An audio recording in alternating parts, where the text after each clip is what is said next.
इसके बारे में पढ़ रहे हैं, धातु और अधातु के बारे में। अभी तक कितने तत्वों की खोज हुई है? इन्हीं तत्वों की खोज अभी तक 118 तत्वों में 91 को तत्व क्या है, और फिर 20 तत्व क्या है धातु, और उसके बाद से 7 को तत्व क्या है, क्या है?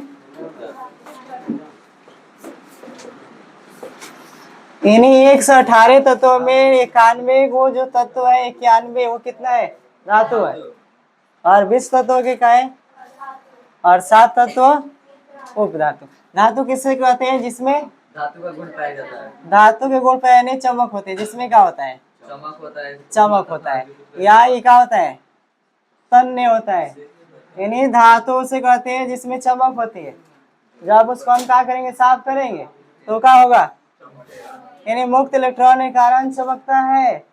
और धातु को पीटकर तार भी बनाया, इसलिए धातु में क्या होना चाहिए, उसके बाद धातु में क्या होना चाहिए, आघात वर्ध्य। आघात वर्ध्य यानी धातु को पीट कर क्या बना सकते हैं, चादर। जब धातु को पीटा जाएगा, मतलब ये धातु है, इसको पीट कर हम क्या बना दिया, प्लेट बना दिया।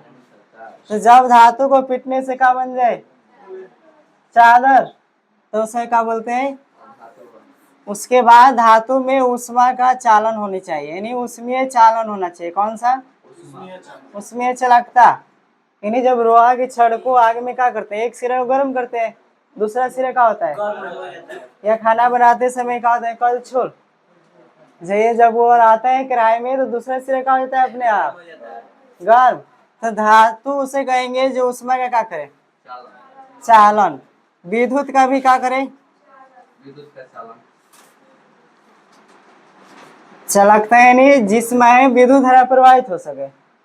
जैसे करंट है, तो करंट में क्या जाता है, विद्युत धारा। और वो बना किसका है, तार किसका बना है, एल्युमिनियम, या किसका बना होगा, कॉपर का बना होगा। तो वैसा पदार्थ जो विद्युत का चालन करे उसे भी क्या कहेंगे, चमक हो। और जिसे तार बनाए जा सकते हैं उसे भी, जिसको पीट कर चादर बना सकते हैं उसे भी क्या बोलेंगे।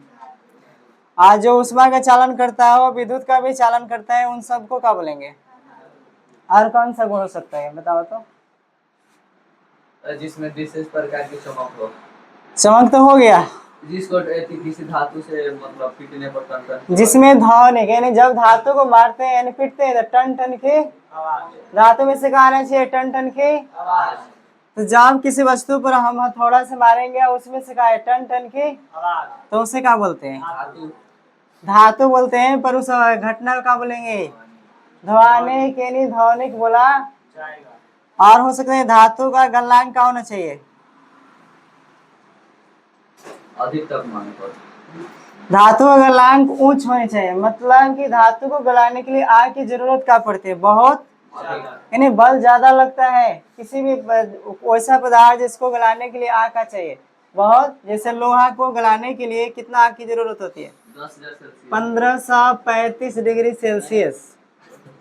लोहा को गलाने के लिए कम से कम कितना आग चाहिए, तो धातु को गलाने के लिए अधिक आग की जरूरत पड़ती है, इसलिए उसका गलनांक का होता है, उच्च होता है। उसके बाद क्वथनांक,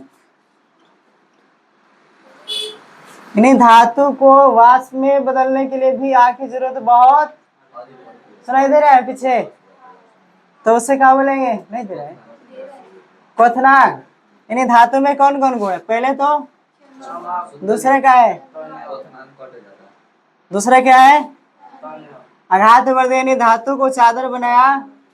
जिस पदार्थ से चादर बना सकते हैं उसे क्या बोलेंगे, जब विद्युत का चालन करे, ऊष्मा के भी चालन, विद्युत का भी, जिसमें जिसको पीटने से किसका आवाज है, टन टन की आवाज है, तो उस गुण वाले पदार्थ को क्या कहा जाएगा, जिसका गलनांक और क्वथनांक उच्च हो, यानी गलाने के लिए या वाष्प में बदलने के लिए आग की जरूरत ज्यादा होती है, उसे भी क्या कहा जाता है, धातु कहा जाता है। यानी क्या होना चाहिए, क्वथनांक क्या होना चाहिए, ऊंच होना। तो कितना गुण हुआ, चमक हो गए 1 2 3 4 5 6 7 और ये और कोई गुण हो सकता है? धातु कठोर होती है, क्या होती है? मतलब धातु को जब तोड़ने के लिए अधिक बल की जरूरत, तो जिस पदार्थ में क्या हो, चमक हो, या जिस पदार्थ में क्या हो, तन्य, उसके बाद इस पदार्थ को पीट कर क्या बनाया जा सके, तो उस गुण को क्या बोलते हैं? आघात वर्धेय। जिस पदार्थ में उसमें चलाता हो, माने उष्मा का वो क्या करता हो, चालन करता। उसके बाद क्या कह सकते हैं? जिसमें विद्युत धारा जा सके, यानी जिस पदार्थ से विद्युत धारा का प्रवाह, उस पदार्थ को भी क्या नाम देंगे? बोलिए। जिस धातु को पीटने पर किसकी आवाज है? यानी अगर हम धातु को मारते हैं तो इसमें तो टन टन की आवाज नहीं आ रही है, तो धातु पर मारने पर किसकी आवाज आती है? टन टन के, तो उसे ध्वनि कहा जाता है। धातु को गलाने के लिए आग की आवश्यकता क्या होती है सबसे? तो इसलिए धातु का गलनांक क्या होता है? उच्च होता है। धातु का क्वथनांक भी क्या होता है? क्योंकि उसको वाष्प में बदलने के लिए अधिक जल आग की आवश्यकता, किसकी आवश्यकता?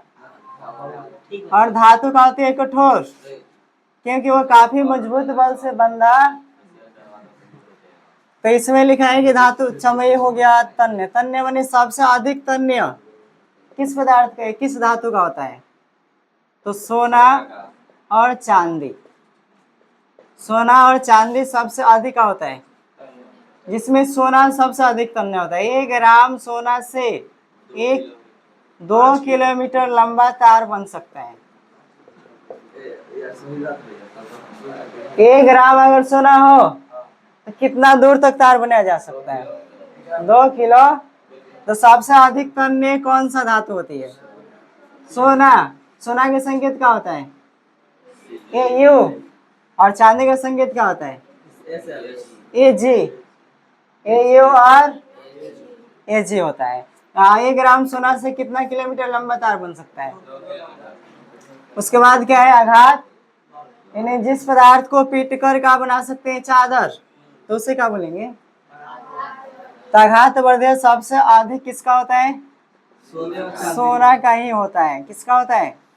यानी इसको पीट कर कम से कम 0.05 मिली mm के तार बनाया जा सकता है, या इससे भी पतला। हमें याद रखना है कि सबसे अधिक आघात वर्धेय कौन सा धातु है? सोना। उसके बाद क्या लिखा है? उसमें। तो सबसे अधिक उसमें चलकता किसमें होती है? चांदी में और कॉपर में। चांदी और कॉपर ऐसे धातु है जिसमें सबसे अधिक ऊष्मा का प्रवाह, यानी चांदी और कॉपर सबसे अधिक किसका प्रवाह करता है? ऊष्मा का प्रवाह। उसके बाद क्या लगेगा? विद्युत। तो सबसे अधिक विद्युत का प्रवाह भी कौन करता है? और यही याद रखना, एग्जाम में ऑब्जेक्टिव में यही आएगा कि सबसे अधिक ऊष्मा का चालन कौन धातु करता है? 2 नंबर कौन आएगा? ध्वनि का मतलब कि धातु को पीटने पर किसकी आवाज आती है? ये जो आवाज आती है वो किसके कारण आती है? मुक्त इलेक्ट्रॉन के कारण। मुक्त इलेक्ट्रॉन के कारण आती है। यानी जब धातु को पीटते हैं तो उसमें